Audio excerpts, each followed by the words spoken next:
Hey there, Mr. Redder here. Welcome back to another episode of Reddit Podcast Stories, where today, Karen walks out on her tab but forgets her purse.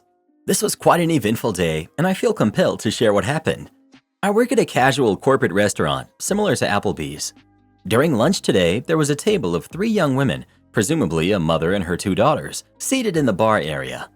Right from the start, our bartender, who was serving them, commented on their bad attitudes, excessive questions, and numerous requests. I'm sure you know the type of table I'm talking about. Fast forward about 45 minutes, and they left without paying their $80 bill. It was quite frustrating for all of us because this happens far too often at our location. Just 5 minutes later, while cleaning the table, the bartender came across a small purse and promptly returned it to the manager. Now things start to get interesting. The bartender and the manager immediately pounced on the purse like wild dogs, as if they had found fresh prey. I guess the justification was to find some form of identification, which is understandable, but they didn't find any. However, there was a bank envelope containing $120 from which they took $80 to cover the bill. They returned the remaining amount, along with a bag of grass that the bartender decided to keep as her tip. But this story doesn't end there. The young Dine and Dasher, of course, needed to retrieve her purse and returned within an hour. She asked to speak with the manager, who returned her purse without the cash for their check or her precious grass. He greeted her by saying, "So, you walked out without paying your bill, right?" She proceeded to complain about the service, but he informed her that they settled her check using the cash from her purse. In response to her protest, he simply said, "What did you think was going to happen?" She left. Now here's where things become slightly more interesting. Within a couple of minutes, the time it took for them to reach their car and discover their missing grass, the 3 women returned, determined to speak with the manager again. They claimed that something else was missing from the purse. The manager calmly replied, "I don't know what to tell you." They even threatened to call the police, presumably to report their missing item. However, they soon thought better, and the manager continued to stonewall them, and they left in a huff. Perhaps this wasn't the most ethical way to handle the situation, but boy, was it satisfying. It almost made it all worth it to witness some semblance of justice being served, and it's reassuring to know that they won't be returning anytime soon. I had one experience where I was completely mistreated by a table and they left their card. I threw it in the trash. Am I the jerk for threatening to kick out my stepdaughter for stealing from my daughter? 4 years ago, my wife passed, leaving me, 42 male, and my daughters, who are 19 and 17, behind. 1.5 years ago, I met Vicky, who's 47, and we quickly fell in love. Vicky has a daughter, Heather, who's 24, and together they came to live with us. Vicky and I did not get married, however, so Heather isn't technically my stepdaughter. Almost from the beginning, Heather wasn't very nice towards me, to say the least. I tried to get to know her and at least establish a cordial relationship, but nothing ever worked. She was very disrespectful and hateful to me, but also to her mother. Heather also picked verbal fights with my daughters, but I squashed that soon after it started. Heather was the instigator, and I told her that if she had a problem, she should direct it at me instead of at my daughters. It seemed to work. Last week was Casey's, my eldest daughter's, 19th birthday. I gave her a spa package treatment for 2 people, total $500, in the form of a gift card, and I told her she could pick another person to go with. She chose her younger sister, who was happy to go with her. They would pick a date and make the reservation. Casey wanted to make the reservation 2 days ago, but couldn't find the gift card. After hours of searching, we still couldn't find it. When Heather came home, we asked her if she had seen it, and she told us she hadn't. After another hour, Vicky found the gift card in Heather's room, against Heather's protests. After a while, Heather admitted she took the card from Casey's room and went to the spa 2 days ago with her girlfriend. I was super upset, and I told her that if she didn't pay Casey $500, I would kick her out. Since Heather doesn't have a job and has dropped out of college, she says she can't pay it. She's been living at my house rent-free with everything paid for. I told her if she can't pay for it, she should go live with her deadbeat father instead. She called me every name in the book and locked herself in her room. Vicky says it was a jerk move since she has nowhere else to go and her father won't pay for her to live with him. Answers to a few commonly asked questions. Has Heather done things like this before? Heather has never stolen before. This is new and I didn't see it coming. She has indicated that she doesn't like my daughters. I left this out, but my youngest daughter once cooked for the family, taking everyone's diet wishes into account as much as possible. Heather didn't even touch the food and went to Burger King instead.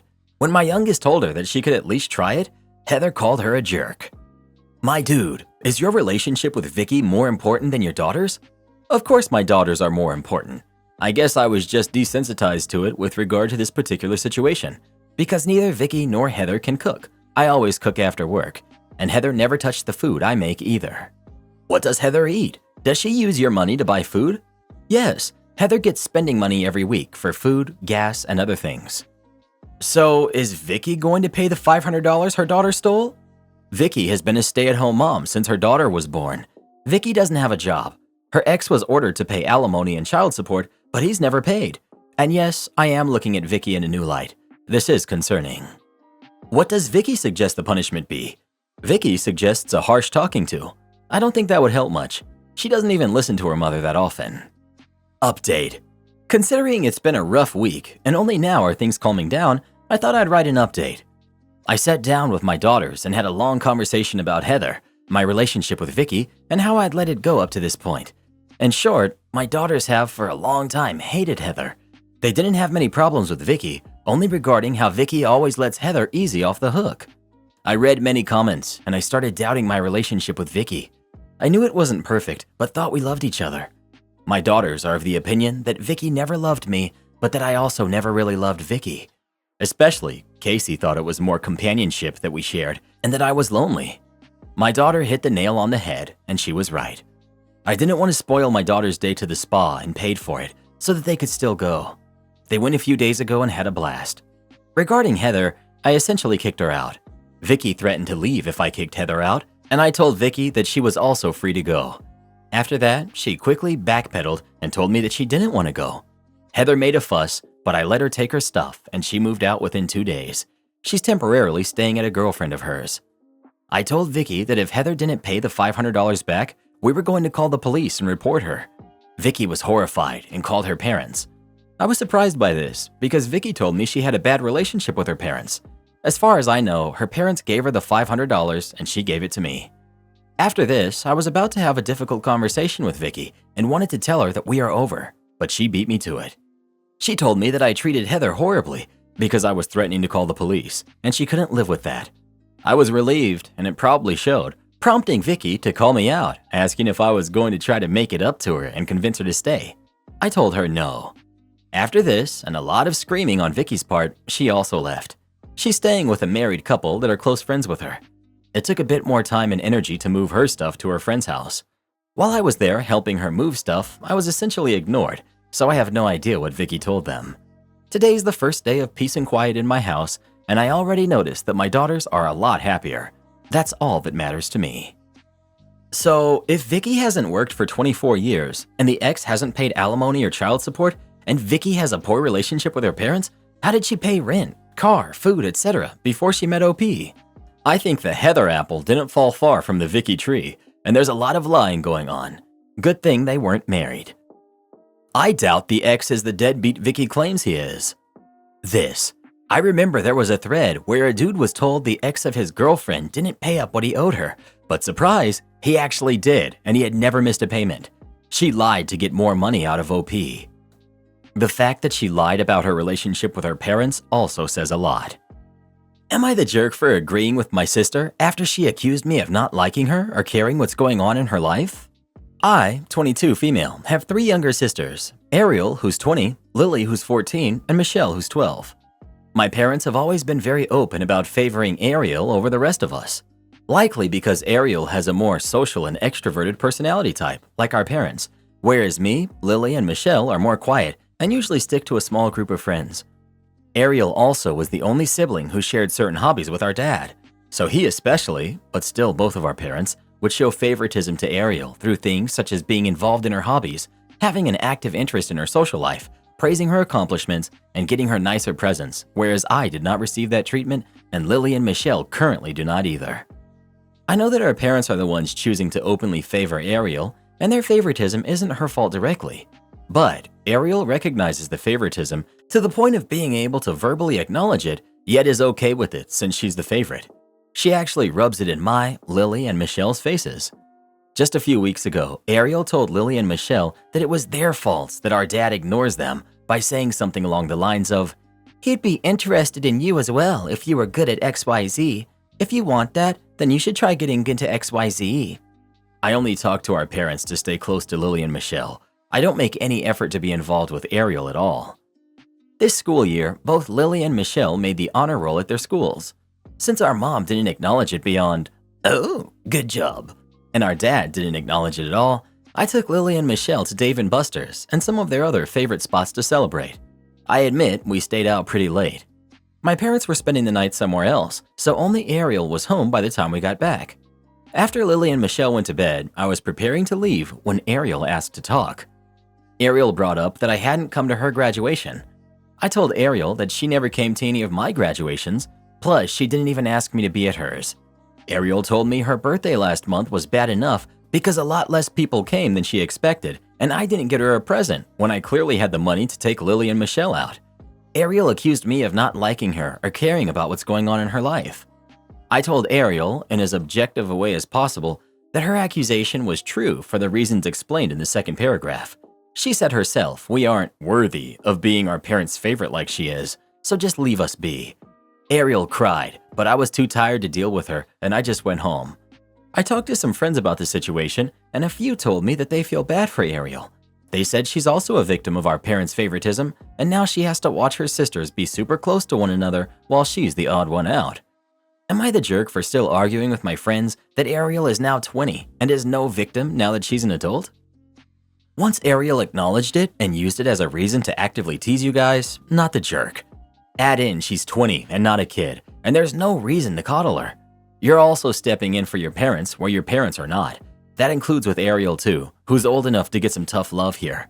Mind you, it would be you're the jerk if Ariel was younger or unaware, but accepting it and telling you guys to change yourselves to change the dynamic is where she crossed the line. You're not the jerk. If Ariel were younger, her attitude towards your sisters and you might be understandable. But she's old enough now to know that rubbing your parents' favoritism in your face is a huge jerk move. She may as well get used to being excluded by her siblings, and she only has her attitude to blame for it. She's the jerk, and so are your parents. Well, who do you think is the jerk? OP or Ariel? Please let us know. Looks like all those gadgets and gizmos of plenty got to Ariel's head. Am I the jerk for enjoying the Twitter fight between my ex and his wife? For context, I, 28 female, used to be in a relationship with a guy. Let's call him L, 28 male, for loser.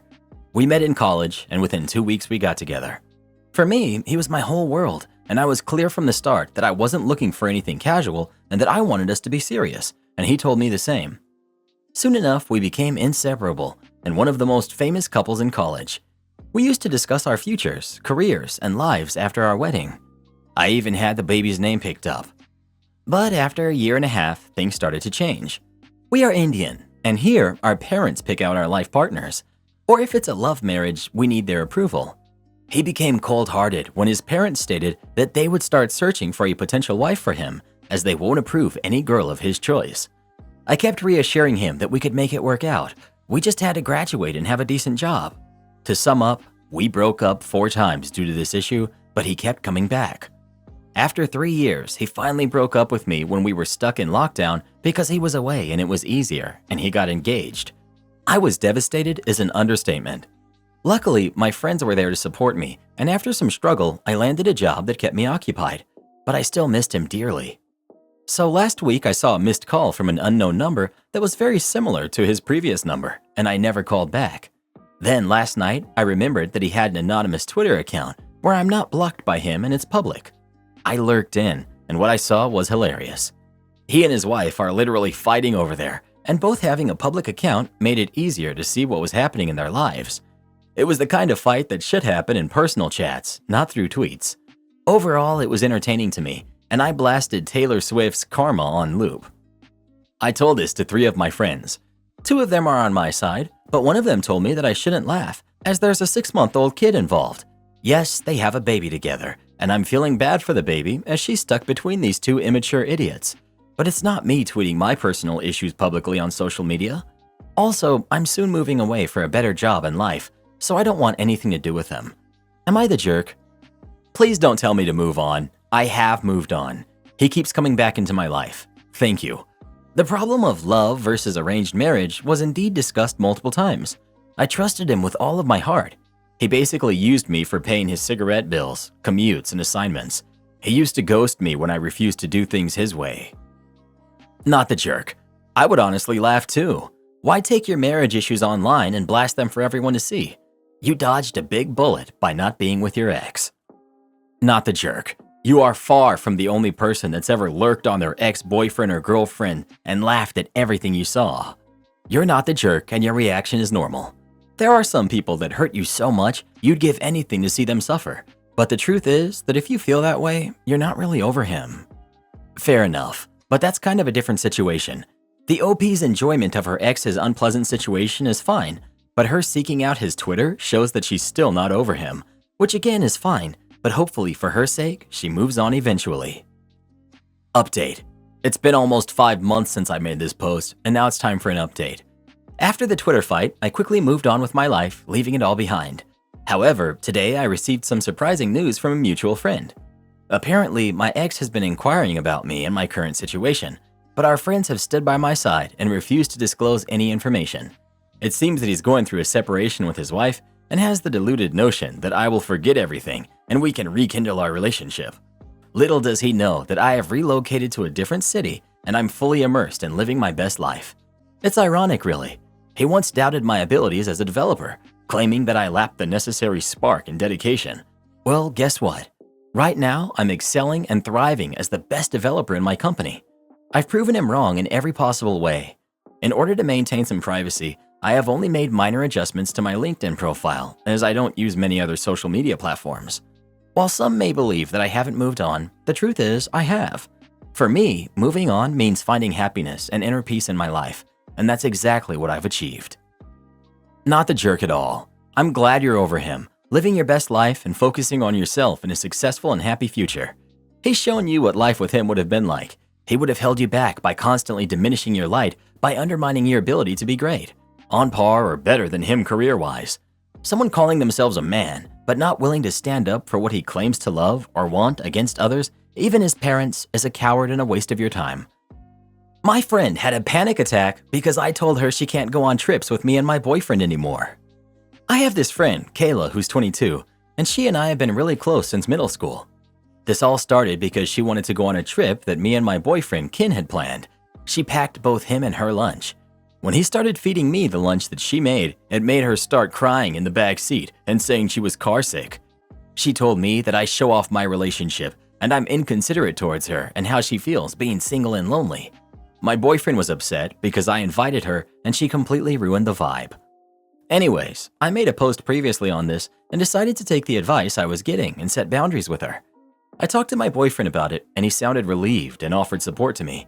He said he also wanted to be on the phone call with me, and at first I wasn't sure because I thought she'd feel cornered. Ken told me he wasn't sure how she would feel cornered, and it's not that deep because it's not like I'm cutting her off, but I guess that's how she took it. When I called her last night, I told her we needed to talk about the trip we had, and she said it was fine and she feels better about it. But I told her I didn't call about the trip to ask how you felt about it, but more so how I felt. I told her that her packing lunch for Ken and excluding me came off as rude, and she just got really quiet and asked me what I was getting at. I told her that her getting upset because me and Ken are doing couple things on our couple trip was strange to get upset about, and it made me and him uncomfortable. She actually snapped on me and told me not to tell her how she should feel and how invalidating I was to her feelings. But I said I'm not telling her how she should feel, but it made me realize we can't invite her to go on trips with us anymore. She told me that's not up to just me, and if Ken is fine with it, that's that. And that was when Ken spoke up and told her he's not fine with it at all. I think she was just taken aback because she was silent on the phone while Ken was talking. Ken told her that there are times when she makes him feel extremely uncomfortable and he wants to spend time with just me and him, but she insists on third-wheeling us, and that he understands she has a hard time with social cues, but her texting him without my knowledge was an inappropriate thing for her to do as a friend, and he told her that he's my boyfriend and isn't obligated to provide her any emotional support. He also mentioned that he hopes she's doing all right and is able to widen her social circle, but he's just not that guy and not to contact him except if it has to do with me. I was a little surprised because I had no idea she was texting him. I could hear her breathing on the other end, then she hung up. I tried calling her back and texting her but got no response. Then she blocked me and Ken. I felt kind of nervous, but Ken told me that I'm just too nice and we weren't hard on her at all. When we went to sleep, We woke up to a bunch of messages and missed calls from Kayla. Kayla's mom and even Kayla's dad called my boyfriend's phone. I was so confused. Apparently, after we got off the phone, she had a complete meltdown. Later that night, she sent me messages about how she knew Ken before I knew him and they lived in the same neighborhood. How she feels like I used him to gang up on her and hurt her feelings. Her sister texted me asking what I did to her. I spoke to her mom, and her mom told me she had to spend all night calming her down and asked me how this happened and if I told her we couldn't be friends anymore. She went on about how I'm the only friend she has. I told her that wasn't it at all. After I explained the whole situation to her mom, she didn't have any words and apologized to me and said she'd deal with her. Her sister, on the other hand, told me having him on the phone without her knowledge gave Regina George vibes and intimidated her. My boyfriend is unbothered about the entire ordeal and just wants to shower. Meanwhile, I'm in shock. Were we too confrontational? Your friend needs professional help, and even her mom can see she was wrong, and she's harassing your relationship out of jealousy. It sounds like she's had feelings for Ken for a long time and she's reaching a boiling point. This is 100% on her, and she needs to sort her own emotions out and responsibly take space from y'all. But if she cannot take space, make it for her. This has gotten extremely unhealthy all around. Boundaries were needed years ago. Entitled mother demands I pay her mortgage. So a bit of background. My mom and dad have been divorced for some time now, which leaves my mom as a single parent to me. Since I started working, I've had to pay board and rent to my mom, which of course I have no issues with. However, everyone I've spoken to, work moms, friends, etc., thinks I pay way too much. Since I got my first full-time job, I've had to pay £400 per month to my mom to live at home. This was not discussed prior, and I did not get a say on this. She seemed to just pick this number out of thin air. I've questioned where this money actually goes, as surely that means the house, including bills, costs £800 per month, so I assume I should be paying half. Every time I try to talk to her about it, she gets super defensive, shouts, and ends up in both of us getting angry and upset. During these discussions and arguments, she keeps mentioning I wouldn't have to pay as much if she had 2 wages coming into the household. She's referring to my dad not living with us. Surely that's not my problem or my fault. She's also lied to me by giving me different amounts regarding the amount outstanding on the mortgage and amount of bills, etc. Anyways, it goes on. My mom has had a savings account in my name, which she is a trustee of since I was born. She had the money from the government for having a kid put into there, child tax credits in the UK. There's approximately £9,000 in this account, which I appreciate is a lot of money. I was told growing up I would receive this when I turned 18. However, this never happened. May I also add here the fact that my mom has stated that this is her money and she put it in a trustee savings account with my name as the beneficiary to avoid my dad taking half should they split up, which eventually they did. My mom had stated numerous times she would like to get this withdrawn as she wants this money transferred to her bank account to pay her mortgage off, which she states has a shortfall of £9,000. Again, when she's mentioned the outstanding balance on the mortgage, the number changes drastically, so I'm not sure I believe her. I contacted the bank to see where I stand, and they stated that legally the money is mine, as it has been saved and earned interest in my name. They said it would have to be put into a bank account in my name to be released, which is what I did. I had the money put into my bank account to put into a savings account each month to earn interest on. However, my mom wasn't happy about this and said she felt blindsided as she wanted the money to be transferred into her bank account for the mortgage. She stated that she wants the money when the savings account is finished, but I can keep any interest earned. The savings account is only a 1-year account and is due to end in the coming months. So I'm just looking for some help on what to do in this situation, as she's again mentioned the money in my savings coming to an end. I should also mention that my mom is most definitely not struggling financially. She had me set up a direct debit into her savings account from her bank, and I couldn't help but see the balance in her account. She could buy the house again at the original price and still have money left over. I'm totally lost right now. Do I give her the money? Do I give her half? Do I tell her it's legally my money and I don't have to give it to her? Money is a difficult thing to talk about at the very best of times, and sometimes brings out the worst in people. Any help would be greatly appreciated. Nope, that's your money. Put into a trust for you. You don't owe it to your mother. She sounds very, very greedy and entitled. Don't give her anything, OP, and move out of her house ASAP before she, edit, manipulates you into surrendering access to your bank account. Am I the jerk for canceling the family trip after what my wife did? I, male 42, have two boys, Adam who's 16 and Leo who's 14. Their mom passed 5 years ago and I married my wife Rose about a year ago. Rose adores both of my boys, but complains about Leo being overly uptight and closed up. It's true he likes to keep to himself, doesn't participate in most family functions, but that's just how he is.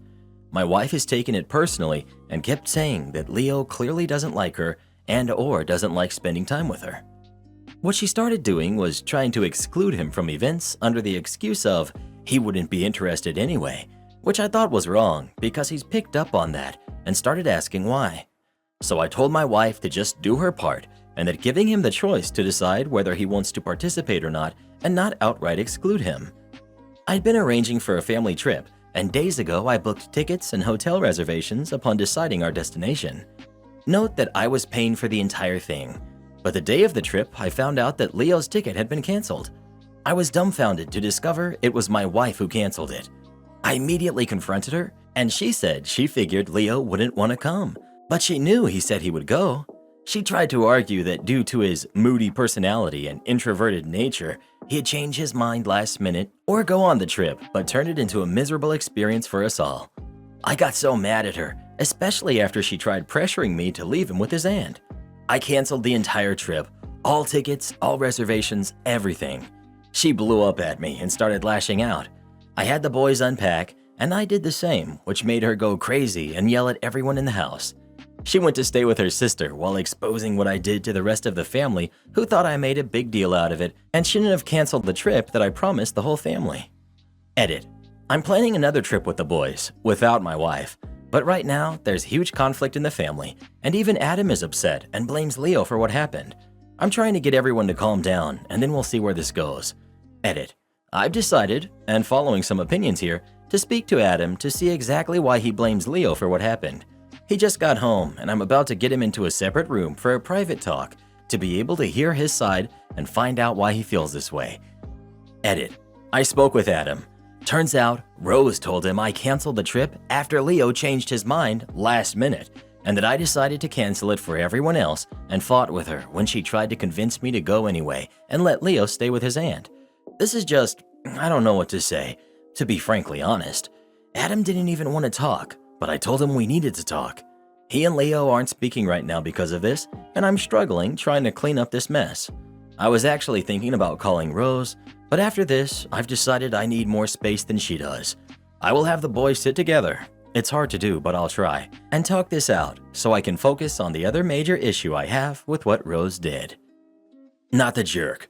Your wife canceled your son's reservation because she didn't want to go on vacation with him. Your son's 14. He lost his mother and then had to adjust to you getting remarried. Your wife is the jerk, and canceling the trip was the right thing to do. Plus, it's his personality. Introverted people, even with the closest friends, are a bit restrained, so why would it be any different with a woman that took his mom's place? She's just too immature to handle him. $1 million worth of malicious compliance. I actually finally have a malicious compliance story of my very own. This happened just last night. I'm a mid-level boss for a second shift in a distribution warehouse.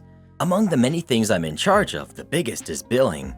I invoice all the orders after they're picked and loaded on trailers to be sent to the customers. Keeping all the boring technical details as small as possible, the billing system is called an ASN. It's clunky, outdated, and absolutely asinine in how it operates. If one single order is missing or has an error, it will crash the system and not put through any of the orders. So one billing error will cause 400 to 700 orders, around 8,000 to 15,000 pieces of product, around 15 to 20 trailer loads to not be billed or sorted to routes or sent. The orders come in 4 batches called POs. So last night we're working on the first PO when the warehouse manager comes to me and tells me that a customer ordered late and they've generated a 5th PO just for their order, but that they're coming in person tomorrow morning and that the day shift will pick it, only 10 pieces. He tells me when it prints out to just set it on his desk. Don't pick it or bill it. He'll handle it in the morning. I immediately tell him that if it's going to print on second shift's POs, then it will be in the system under our ASN, and that if I don't bill it, it will hit the system as a missed order and will crash the ASN. He looks at me indignantly and says it won't because a fifth PO is after hours and will be in the system on the next days. I tell him that's not how it works. He insists and says just to do it. His shift is over and he wants to go home. I give him a hearty, "Yes, sir," and go about my night. After the order printed, I set it on his desk as instructed and sent him an email on the company computer stating that his direct instructions had been followed. Normally I'd have texted it, but I wanted proof in the company's email. Needless to say, in the wee hours of the morning after my crew was home in bed, the ASN crashed over the missing order and just under $1 million of product was frozen in limbo. No money was charged. No customers received their pre-July 4th orders. My company ate the costs of everything, including the transportation costs, drivers, lumpers, dock workers, pickers, payroll, and all the other expenses of a large warehouse nightly operations. This morning, the warehouse manager called me, and to his credit, he didn't try to throw me under the bus, possibly helped along by my email proof. But he's always been a generally upfront kind of guy. He just sheepishly told me I was right, and crap had hit the fan. He's been there forever, so I doubt he'll get fired, but I know he'll be getting chewed out from corporate today. If you're going to run a multi-million-dollar operation on an outdated goober system, don't argue the one goober who knows how to make it run. Do this next. Tap here on your screen to come see our new podcast playlist, where you'll find thousands of hours of the best stories you've ever heard. Or tap the one on the right. That episode is specifically just for you, based on other videos you've enjoyed the most.